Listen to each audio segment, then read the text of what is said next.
From nude swimming, to wrestling beatdowns, to vomiting on foreign leaders. This is every US president's weirdest fact. And some of them are so bizarre, you'll be wondering how these guys even got elected in the first place.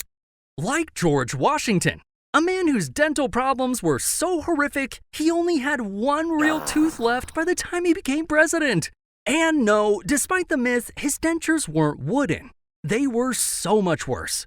They were a Frankenstein mix of human teeth, cow and horse teeth, hippopotamus ivory, and metal springs to keep it all together. And this wasn't just uncomfortable. It was borderline torture. His dentures creaked, shifted, and made his jaw bulge so noticeably that he rarely smiled in portraits. But if you think that's scary, just wait till you meet John Adams' dog, Satan. 'Cause Adams had two dogs at the White House, Juno, aw, and Satan, ugh. And to this day, no one knows why he gave one of them the most diabolical name imaginable. But historians theorize it's because Adams had a famously dry sense of humor. So Satan was likely a chaotic little menace around the house. Imagine showing up to talk politics and getting barked at by Satan. But even that's not as disturbing as Thomas Jefferson, who had a decades-long relationship with one of his slaves. 'Cause Jefferson fathered 6 children with Sally Hemings and never publicly acknowledged the relationship. However, thanks to modern DNA testing, we can now say with full Maury Povich confidence, you are the father. But it gets even more twisted. Sally Hemings was actually his wife's half-sister, and Jefferson kept her and their kids enslaved after being born. That's absolutely insane, especially coming from the guy who wrote All Men Are Created Equal.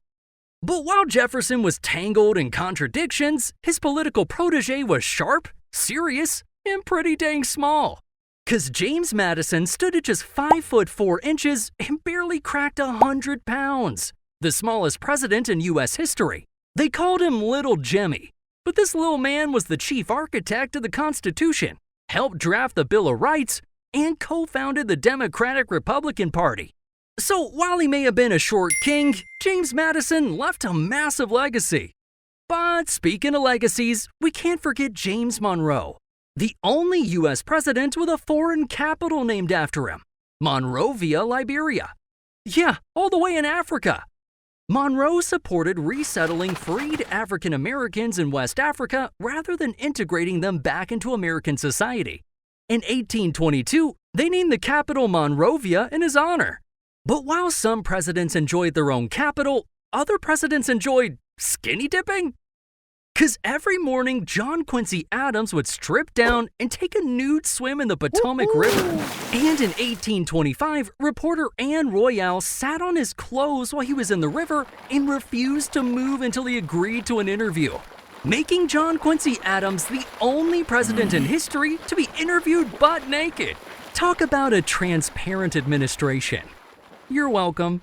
But if Adams was the kind of guy who skinny dipped at sunrise, Andrew Jackson was the kind of dude who'd shoot you before breakfast. 'Cause Jackson was involved in over 100 duels. And in 1806, when lawyer Charles Dickinson insulted his wife, Jackson challenged him to a duel. But Dickinson fired first and struck Jackson in the chest. While still standing and bleeding out, Jackson calmly returned fire, killing Dickinson with a single shot. But after the chaos of Jackson, Martin Van Buren stepped in with polished boots, perfect hair, and a slogan that accidentally gave the world its favorite word, okay. His nickname, Old Kinderhook, became the rallying cry, vote for okay. At the same time, Americans were spelling all correct like this. Put it all together, and boom, we got the word okay. But I wish someone asked this next president if he was okay. 'Cause William Henry Harrison had the shortest presidency, dying just 31 days into office from contaminated White House drinking water. And during his brief stay, Harrison had an exotic pet goat that roamed the grounds and once headbutted a cabinet member. Ouch! Between the goat attacks and toxic water, William Henry Harrison's presidency was a short-term circus. Unlike this next guy, who kicked off the longest-running presidential bloodline in American history. Because John Tyler had 15 children, the most of any president. But here's the crazy part. Tyler was born in 1790, yet his grandchildren lived well into the 2010s. One passed away in 2020. How's that even possible? Well, Tyler fathered his last child at 70, creating a direct family line from George Washington's era to the iPhone era. That's not a family tree, that's a friggin' time machine. Get in, Doc, we're going back to 1845. Because James K. Polk was out here grinding like there's no tomorrow. After campaigning on being a one-term president, Polk kept his promise and powered through with strong coffee in 12 to 16-hour days. But sadly, 103 days after leaving office, Polk died from illness and exhaustion, giving him the shortest retirement of any U.S. president. We didn't even get to play golf. But after Polk came war hero Zachary Taylor, who moved into the White House and brought his beloved warhorse, Old Whitey, who turned into a fan favorite because visitors would pluck hairs from his tail as souvenirs to the point where it eventually went bald. So White House staff had to step in to protect the horse. Until Zachary Taylor suddenly died from eating raw cherries, and Old Whitey reappeared, proudly marching in his funeral with his tail fully regrown. But after Taylor went out on some stomach trouble, Millard Fillmore stepped in and had plumbing on the brain. Because for years, people claimed he installed the first bathtub in the White House. But turns out, that's an urban myth. In reality, Fillmore had a love for libraries. Because when a massive fire broke out in the Library of Congress in 1851, he personally helped form a bucket brigade to save books from burning. What a good Samaritan. Unlike Franklin Pierce, who was the only sitting president ever arrested. Well, allegedly. 'Cause in 1853, Pierce accidentally ran over an elderly woman with his carriage and was arrested for reckless driving. Reckless carriaging? Horsing? I don't know. But here's the twist. There's no arrest record, no news coverage, and no mention in his personal letters. So, historians think the whole thing is a myth. But if you ask me, maybe the government swept it under the rug to protect Pierce's image. But hey, what do I know? I'm just a bald eagle with top secret security clearance. Speaking of presidential mysteries, James Buchanan's love life was quite the head-scratcher. 'Cause Buchanan was the only unmarried president. And his unusually close relationship with Senator William King really got people talking. Like Andrew Jackson, who called him Miss Nancy and Aunt Fancy. Were the two an item? No one really knows. But in private letters, Buchanan did refer to King as his better half and my wife. But one thing that's not up for debate is Abe Lincoln's freakish athleticism. At 6'4", Lincoln was a wrestling champion who won 299 out of 300 matches. In 1831, 22-year-old Lincoln faced off against Jack Armstrong, leader of a local gang. And after a gritty back and forth, Lincoln slammed Armstrong to the ground, earning the gang's respect. And over a century later, Lincoln's legendary status was made official when he was inducted into the National Wrestling Hall of Fame in 1992. Meanwhile, Andrew Johnson had fashion on the mind. Because before politics, Johnson worked as a tailor. And even after making it to the White House, cut and sewed one of his own inaugural suits by hand. But that's nothing compared to Ulysses S. Grant, who got pulled over for speeding 3 times during his presidency. 'Cause Grant had a serious need for speed and loved racing down DC streets. In 1872, a police officer stopped him, not realizing he'd flagged down the president. But even after figuring it out, the officer still handed him a ticket, which makes Grant the first and only U.S. president with a moving violation. But after Grant galloped through D.C., Rutherford B. Hayes became the first U.S. president to pick up a telephone because Alexander Graham Bell assigned Hayes' phone number, 1. Imagine telling people your phone number is literally 1. But Hayes found the phone confusing and barely used it. When Bell called him up, Hayes said, "Great invention, but who would ever use one?" I think the answer turned out to be everyone. But unlike Hayes, James Garfield had a bit more brainpower and might have been the smartest man to ever sit in the Oval Office. Because Garfield was an ambidextrous genius who could write Greek with one hand and Latin with the other at the same time. He's also the only president to publish an original mathematical proof of the Pythagorean theorem. What can't this guy do? But it's hilarious that our most brilliant president was followed up by a guy who loved pants? Because Chester Arthur owned over 80 pairs of pants and changed outfits multiple times a day.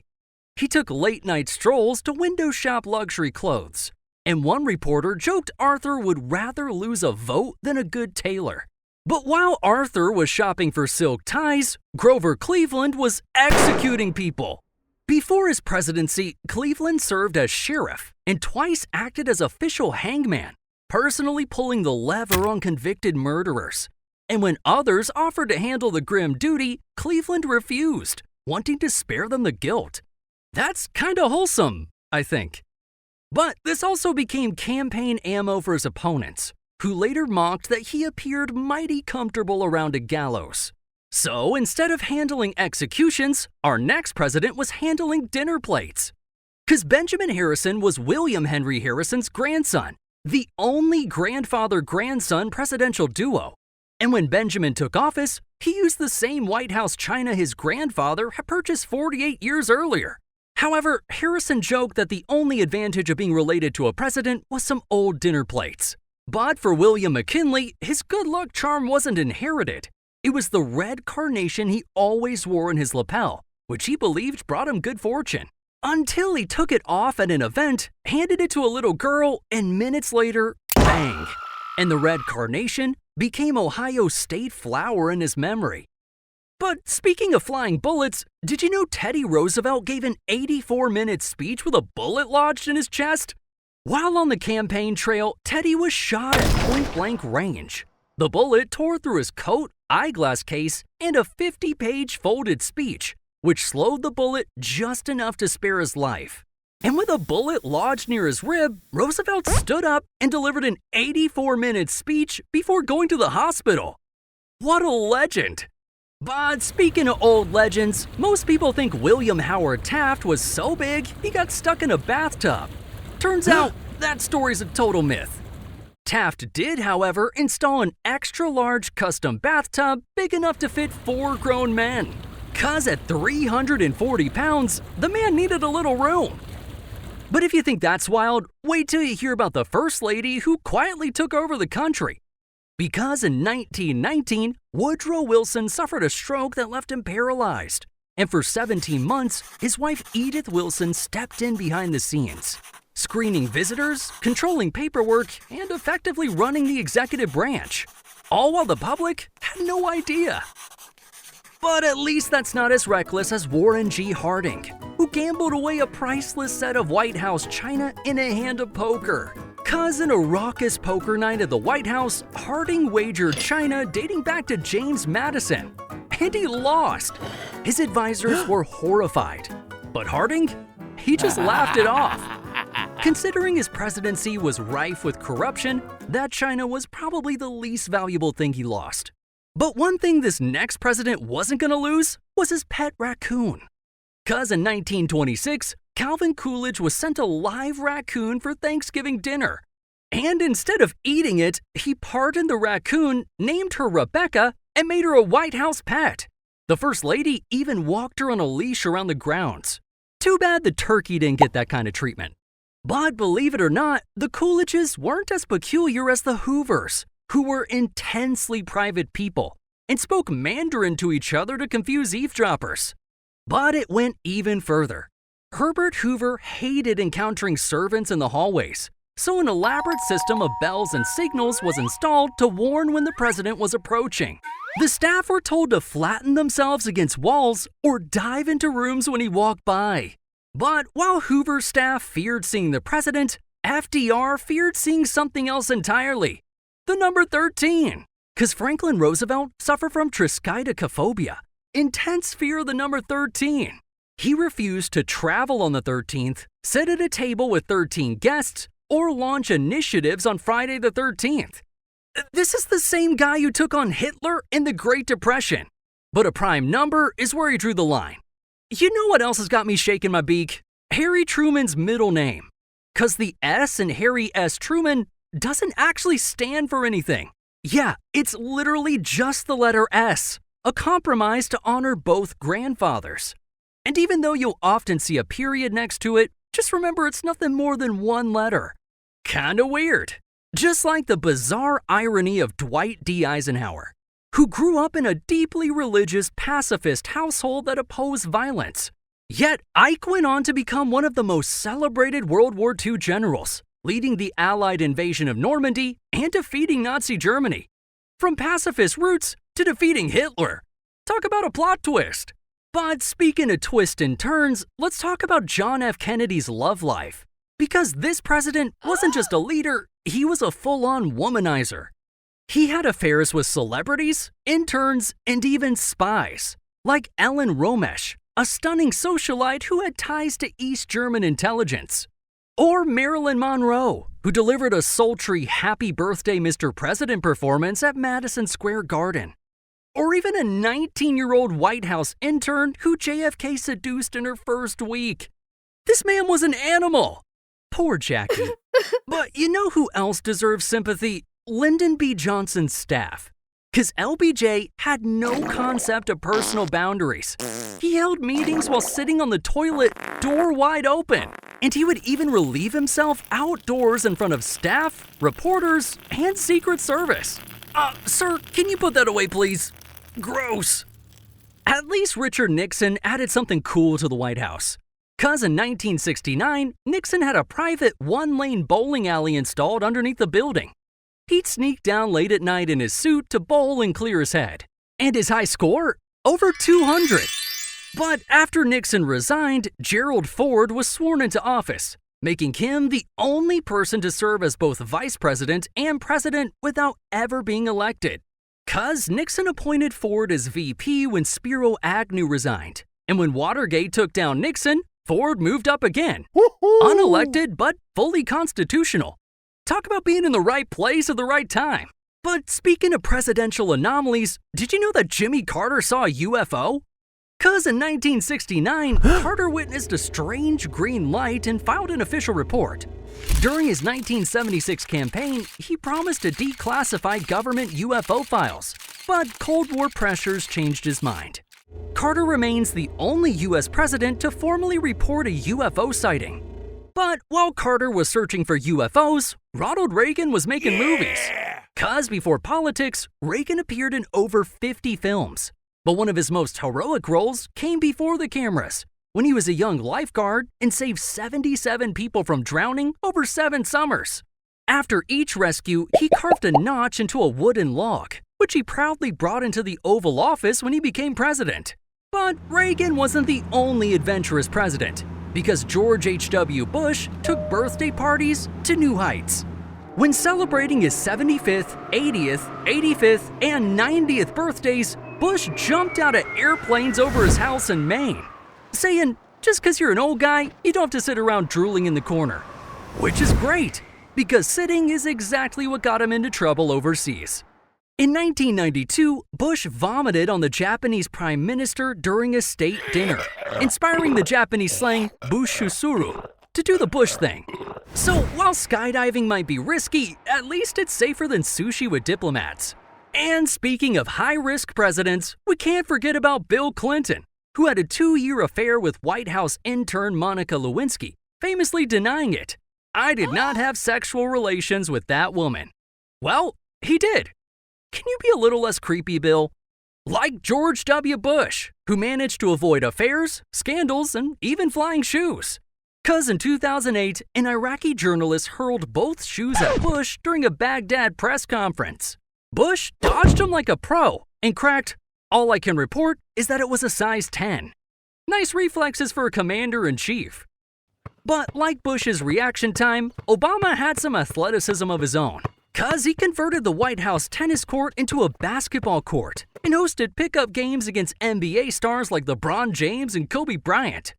Obama was famously competitive with his smooth left-handed jump shot. Even his staffers were trying not to get dunked on by the POTUS. But the athletic streak doesn't stop with Obama, because Donald Trump is the only president enshrined in the WWE Hall of Fame. As a longtime wrestling fan, Trump hosted WrestleMania events at his Atlantic City casino. And at WrestleMania 23, he stepped into the ring, tackled Vince McMahon, and shaved his head clean in front of a roaring crowd. And finally, we got Joe Biden, whose political career spans over 50 years. Sadly, it started under tragic circumstances. After winning his first Senate race, Biden's wife and daughter were killed in a car accident, and his 2 young sons were critically injured. Biden became one of the only senators to be sworn in from a hospital room. And decades later, he became president. The ultimate comeback arc. And there you have it. Every US president's most bizarre fact.